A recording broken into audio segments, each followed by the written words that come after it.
साथियों,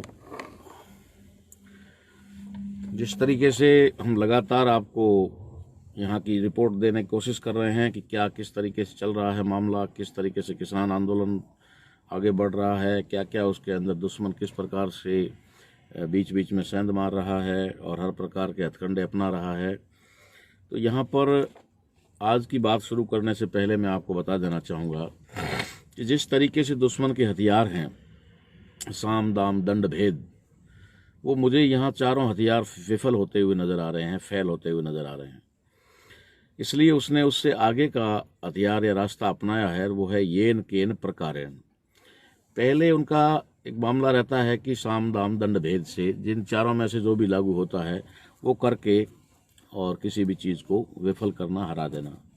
लेकिन यहाँ जब साम दाम दंड भेद पूरी तरह से विफल हो चुके हैं तो यहाँ पर उन लोगों ने येन केन प्रकारेण वाला दूसरा फॉर्मूला उन्होंने अपनाया हुआ है। तो जब दूसरा फॉर्मूला उन्होंने अपनाया है कि येन केन प्रकारेण, तो येन केन प्रकारेण में उन्होंने सबसे पहले जो घुसपैठ का रास्ता अपनाया था 26 तारीख को, और घुसपैठ करवा करके उन लोगों से उन्होंने किस तरीके से उस आंदोलन को बदनाम करने की कोशिश की और किस तरीके से वो उस आंदोलन को बदनाम करने में सफल भी हुए।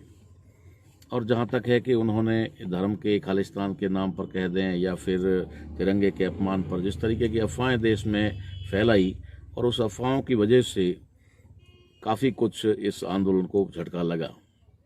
लेकिन फिर भी जहाँ तक हम देख रहे हैं कि आंदोलन के नेताओं के ऊपर मुकदमे भी दर्ज हो गए, उसके बावजूद भी किसान टिके हुए हैं और वो पूरी तरह से जो है इस लड़ाई में उतरे हुए हैं और वो कहीं पर भी पीछे हटना नहीं चाहते हैं।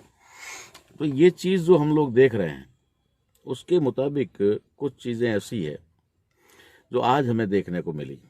जब उनके सारे हथियार विफल हुए तो उसके बाद में उन्होंने देखा कि अब कोई रास्ता नहीं है, तो उन्होंने एक नया रास्ता इख्तियार किया और वो ये किया कि जहाँ जहाँ पर भी किसान बैठे हुए हैं बॉर्डर पर, चारों तरफ जहाँ जहाँ बैठे हुए हैं, वहाँ के लोकल पब्लिक तो खैर इतना नहीं कह सकते हैं, लेकिन उनको उकसाने की कोशिश कर रहे हैं और उकसा करके, और कुछ आरएसएस और बीजेपी के कार्यकर्ता वहाँ से उनके बीच में आकर के उनको उकसा रहे हैं कि तुम्हारा धंधा खराब हो रहा है, तुम्हारी फसलें खराब हो रही है। पेट्रोल पंप वाले लोगों को और होटलों वालों को उकसा रहे हैं कि तुम पैसा बर्बाद तुम्हारा हो रहा है, धंधा बर्बाद हो रहा है, तो तुम कुछ पैसा खर्च करो। ये इस तरीके से उन्होंने एक नया तरीका जो है एहतियात किया है, और वो है आपस में लड़ाने का।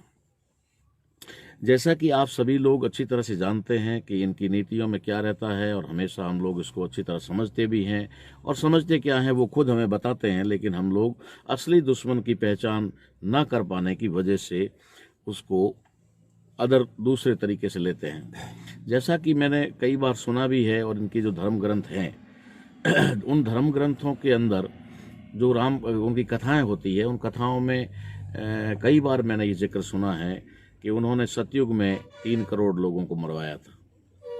उसके बाद में उन्होंने जो द्वेता युग कहा गया उसके अंदर उन्होंने 5 करोड़ लोगों को मरवाया था।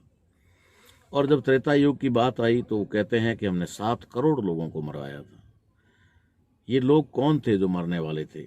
अगर यही लोग होते मरने वाले तो अब तक तो खात्मा हो गया होता, इनका बीज नाश हो गया होता।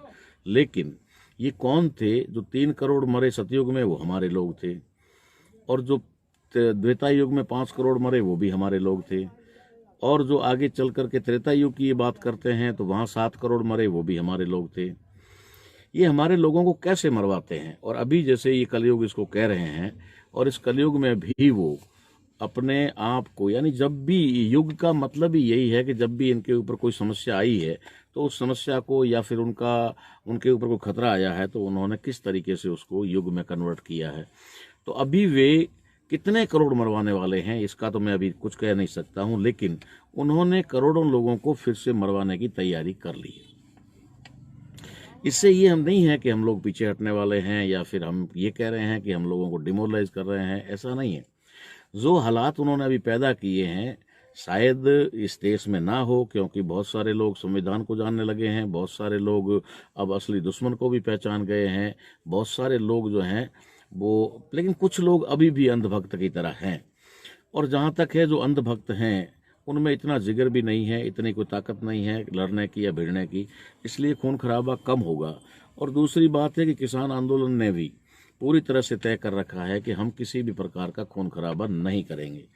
ये चीज़ सामने आई है जिससे, लेकिन उनके इरादे पूरी तरह से हैं कि अब जो हमारे को येन केन प्रकार अपनाना है, उसका मतलब है कि कैसे भी करके, भले उसके लिए कुछ भी करना पड़े। उन्होंने किया है, समय समय पर किया है, और हम लोग इतिहास को भूल जाते हैं। वो इतिहास को हमें कथाओं के रूप में बताने की कोशिश करते हैं, लेकिन हम सिर्फ कथा सुन करके चले जाते हैं, प्रसाद लेकर के पैसा चढ़ा करके चले जाते हैं।